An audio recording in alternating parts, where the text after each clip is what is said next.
magandang gabi sa ating lahat. Alam niyo na ang pagiging yan tayo kahit na masama ang panahon. Maraming salamat! Kaya, sino mga taga Mindanao dito? Parinti ko mo Ilonggo, Bongo Ilonggo! Kami po ay naniniwala po ang ginagawa sa kanya. Narito kami ni Bato.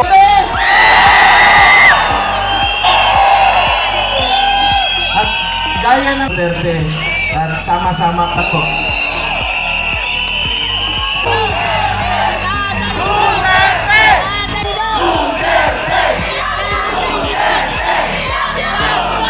Pilipino yung nakita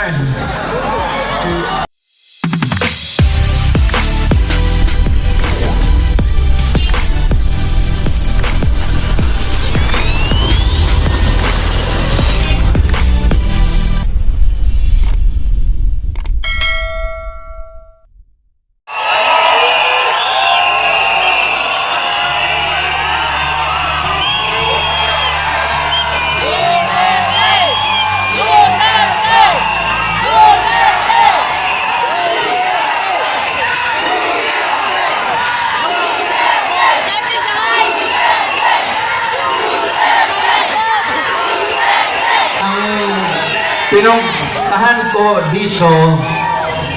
Nandoon na ako sa Davao. Pag gano'n-gano'n nang ako lumakad, staggered. I use a cane, kay babadtos sa mo. Because of old age.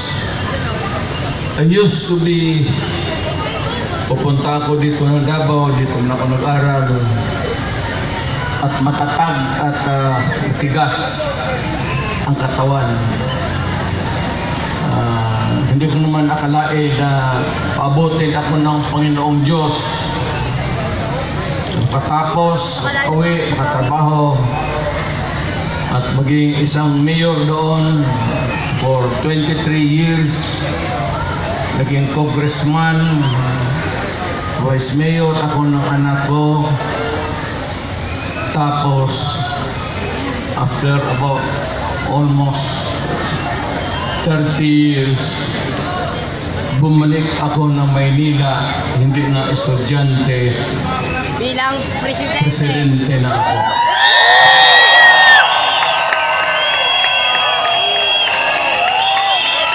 Itong ibigay ko sa inyo, maliit ito na bagay. Pwede ninyong itapon ito pagkatapos. Tapon mo lang sa isip mo. Pero pagdating ng panahon, nakikiusap ako sa inyo, nakaluhod, na huwag ninyong kalimutan, ito ay legal. It could spell the difference of what we have now, what we can pass to you, our children. At anong maibigay mo sa iyong mga apo at mga apo at mga anak ng mga apo. Alam mo, may mga tao talagang ayaw mo sanang lumipas na. But every time sa ating history ni kung may presidente man who started first of all, na una gusto niyang kulikutin, pakialaman, kalkalin niya ang Constitution. Unfortunately, Ferdinand Marcos Sr. Kaya nakataroon tayo ng from 4 years to another 4 years to Marciado hanggang naging 20 years. He could have done it in 10 years. But because they wanted themselves in power. May mga tao dito kayo, lubay kay binanganak kayo si Marcos, nakatayin lang kayo dyan sa nilibing kayo, si Marcos pa rin ang presidente nila. Yan ang you know, kayo sa likod, yung mga lumad, hindi tayo makakaintindihan dyan. Kayo mga Ilocano, kami yung mga Bisaya,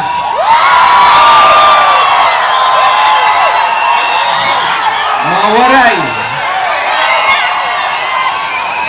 mga Moro, nung unang panahon, nakakaintindihan ba tayo? Nung una, inalipin tayo ng mga Espanyol. Wala tayong pulbura.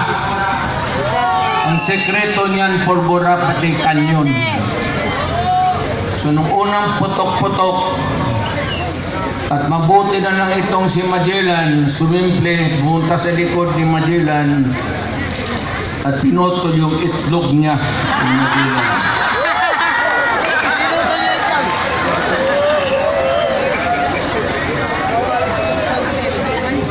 Kaya nung naging presidente ako, totoo yan. Lalat na tayo Pilipino.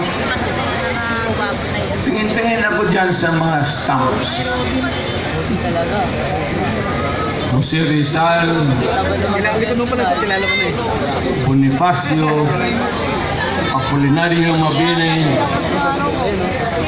si Jacinto, Marcelo X. del Pilar. Okay yan sila. Naririnig na natin noon sa mga lulo ko na ito mga mahusay ng tao. Pero nung nagpapalaki ako ng palaki, bakit puro Tagalog ito? May Ilocano. Sabi ko, wala ba tayong Bisaya na hero?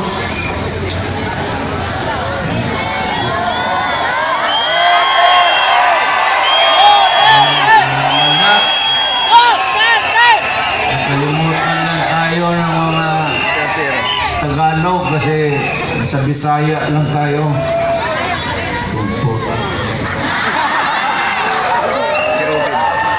Kaya, presidente ako, tinawag ko ito mga historical commission natin.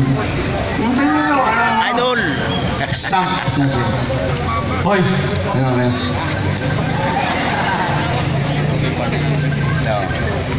Kami bang mga Bisaya? Sino ang hero namin?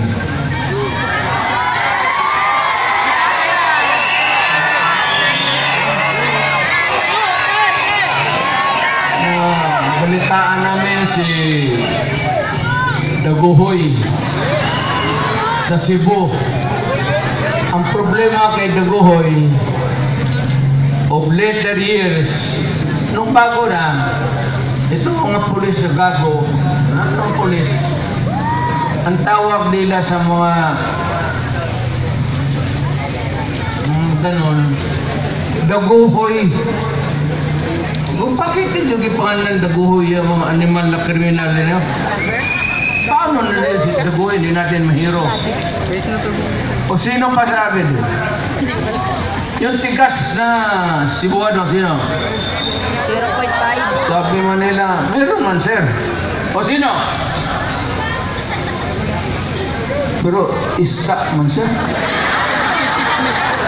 Sino? Si Lapu-Lapu sir. Puntang ina kayo. Yun ang pumatay ka, Gwedin. Bukas pag walang istampa yun.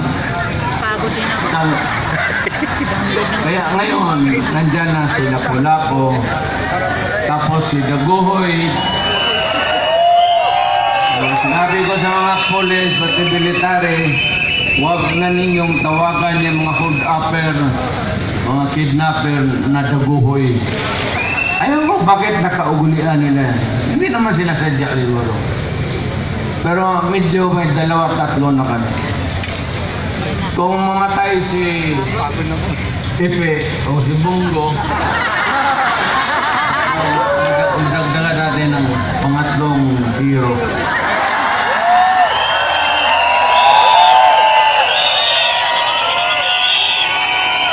Ito lang, hindi ko na lang habain na. Nakaharap ka naman dito.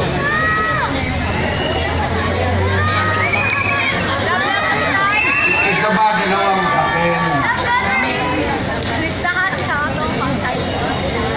Ito yung konstitusyon ngayon.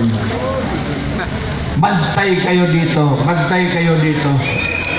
It would have a long and lasting, miserable life of you all.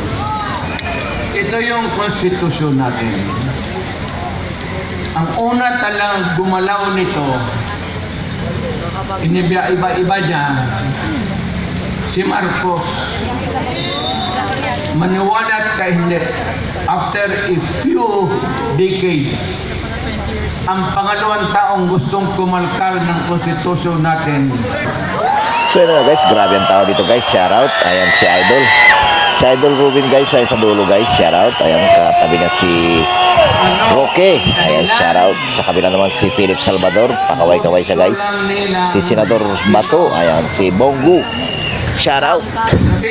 Sabi nila, ito lang mga provision, edukasyon, papasukin natin yung mga laga, no? Princeton, kung ano maganda. Okay naman tayo. Yung UP natin, hindi naman matatalo. Education, advertisement. Para sa akin, hindi na kailangan. Wala. Putang ina, walang pera. Yan ang excuse ni Marcos noon. Pati ang excuse ni Marcos noon. Marcos. Pareho yan ina. Except dito, sa isang linya lang. Yan lang ang target nila. Ito, excuse lang ito para mabuksan lang ang konstitusyon. Hindi mo sabihin na ito lang ang galawin namin. Pag nagalaw yung konstitusyon, gusto nilang pakialaman ito.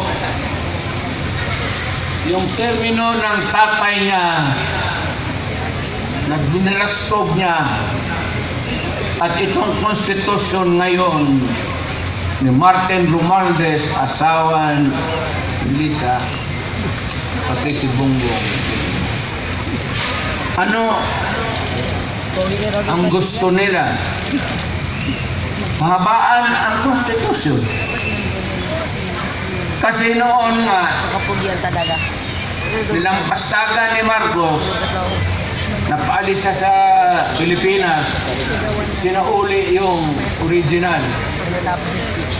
Pero, ginawa mo rin niya, pero ang ginawa, one term lang ang president.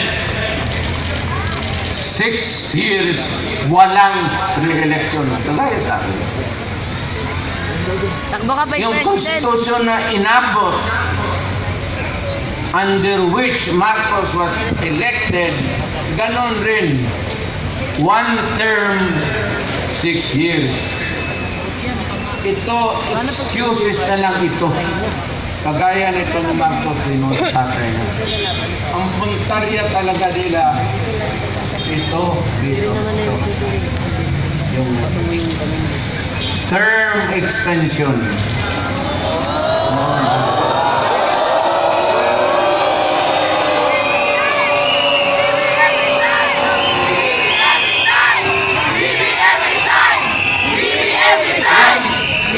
Constitution, Ang galing na yan. kung saan na siya nahihalal, one term, 6 years. Ngayon, gusto nilang Chacha People's Initiative. Ang balita ko, may pangatlo na yan, Constituent Assembly by Congress. Mukhang inumpasahan na nila kahapon. Mas madali yun at walang BBM design. so kung may galawin man ang konstitusyon, isa lang. Pahabain lang talaga ni Marcos kung anong ginawa ng tatay niya, Ganun rin gagawin niya. gagawin. Kaya ako, na-elected ako under this constitution. It says that I served 6 years, I will say, then after that, I go out. Umalis ako. Pero itong mga tao talaga, Marcos doon, unang panahon, Marcos dito, Marcos ngayon. basta panahon ng Marcos, putang ina, napakialaman talaga yung konstitusyon. Pinapahaba yung trabaho. Huwag kayong pumayag na gano'n. Kababuyan yan. Sabi ko sa iyo, hindi kayo magkakilala lahat. Kung unang panahong nagkita tayo dito sa Maynila, magpatayad tayo. Ilocano ka, Batanggenyo ako, Bisaya ako, Waray Burong. But in 1935, yung matatanda natin, yung mga minuno natin, nung binatawan tayo ng Espanyol, ang Espanyol nag-istambay sa Pilipinas ng 400 years. 400 years. Tagal. 400 years. Pumasok ang Amerikano because there was an American Spanish War. Natalo ang Espanyol, nawala sa kanila ang Mexico, yung mga Marianas Island, pati Philippines, isinurrender nila sa Amerikano. So, ang umupo ulit dito ang Amerikano. So, ilang taon tayo nagdusa, nagpakahirap sa mga banyaga. Ngayon, may isang presidente dumaan na matagal. Mapalitan nila ngayon. Walang siguro kung mapalitan sunod na eleksyon. Kasi ang gusto nila, presidential Republican type of government. Ang Pilipino, tayong lahat dito, may isang boto para sa presidente. Ngayon, ang gusto nila itong Congress, i-email, tutunawin nila, gawain nilang parliament. Ang boto sa presidente o prime minister, ang tawag na dyan nila presidente, prime minister, ang mga assemblyman o kaya yung mga congressman ngayon, hindi na kayo makaboto. Nada. No more. Kaya huwag kayong pabayag. Bas matunaw na yung mga kamay ninyo. Sabihin ninyo doon sa kapitbahay ninyo, isira ang Pilipino. You would lose your direct vote. Ako gusto si Marcos. Ako gusto si Ramos. Ito, isang boto ko lang to. Oh. Ito, gusto ko si Villar. Isang boto lang. Pag tinunaw nila yung constitution ngayon at yan sabi nilang bagong constitution, itutunaw na nila, ang lalabas niyan, ang presidente maging prime minister na. At ang mga yung mga congressman ngayon, assemblyman na, wala ng Senate, wala ng House of Representatives. barkada na tayo. Kung sakali man itapon na ninyo ang oras, kung sa anong oras kayo mag-umpisa dito, pagka ganon, meron akong ipagbilin sa inyo. Hindi pa naman talaga. At saka ako naging presidente. Awang-awa ako sa military. Mababait yan sila. Awang-awa ako sa mga polis. Ay, yung mga polis, maraming gago dyan. Nang iba, pwede ninyo patayin. Pakiusap ko lang sa inyo. Let us make this rally peaceful in the meantime. Total, yan naman tayo ginagawa. Wala namang naging ano sa atin ng polis. Wala. Hindi naman tayo investor. Kaya, mag-demonstration na tayo. Dito lang muna tayo. Let us not go into the seat of the governing power. Kasi doon may mga national treasures tayo. Kagaya nung una nangyari kay Marcos, pasok o Malacanang, marami ang nasira. Hindi man kanila yun sa Malacanang. Atin doon sa Pilipinas. Ano ba sa Tagalog? Bandi.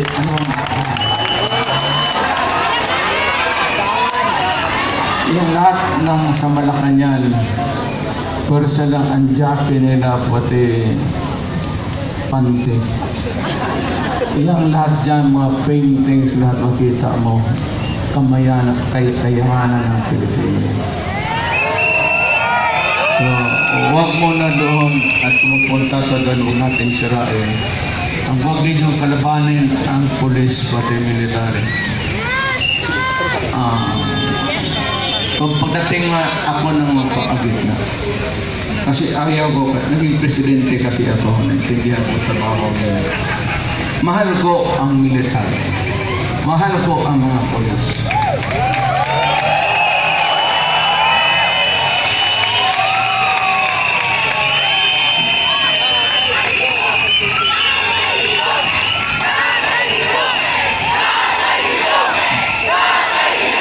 Babae na.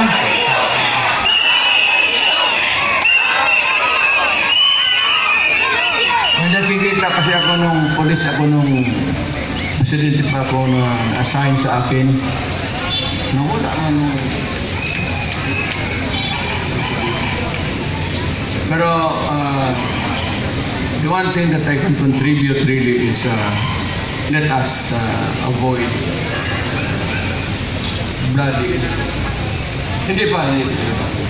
Dadating yan. Dadating yan.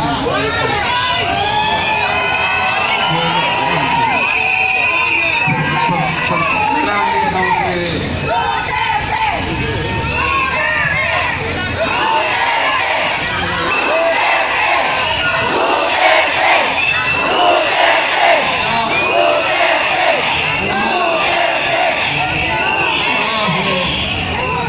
Marcos, pasir na naman.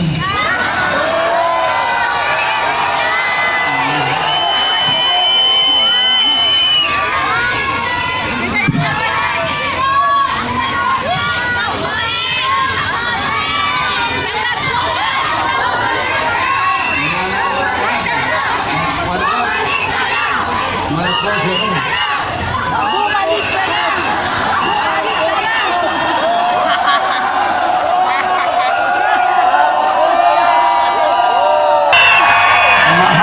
ko kayong So yun na nga mga kabayan, tapos na si Digong nagsalita. Ito naman si Idol Robin, nagmano kay Chris Duterte. Shoutout sa Idol Robin, shoutout.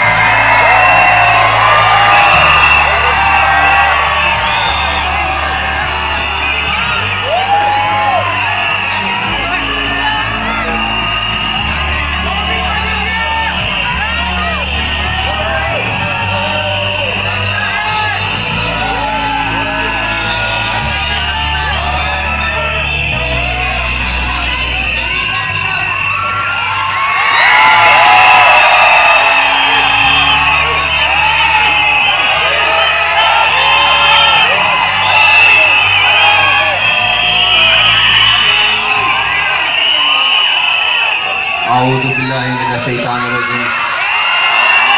Bismillahirrahmanirrahim. Magandang gabi po sa inyong lahat. Alam niyo po, itong samahan na ito, walang iwanan nito.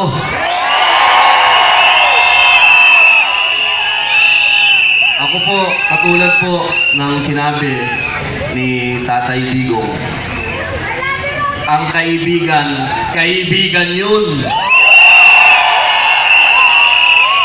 Lalo na kapag kakampi mo pa. Hindi ko po makakalimutan ang ibinigay sa aking suporta. Unang-una, ni Pastor Ibuloy.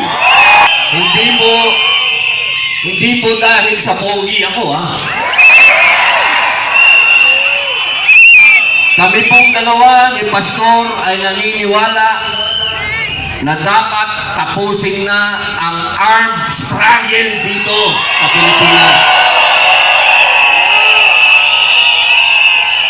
Katulad po ng sinabi ni Tatay Digong, ang kailangan natin sa bansang ito ay law and order. At iyan po ang ipinaglaban ni Pastor Kibuloy.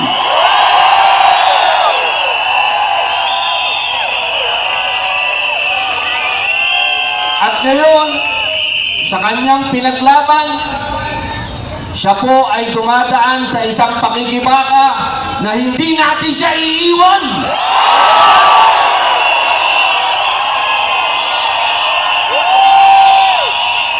Hindi natin pwedeng iwan ang taong nagsakripisyo sa bayan.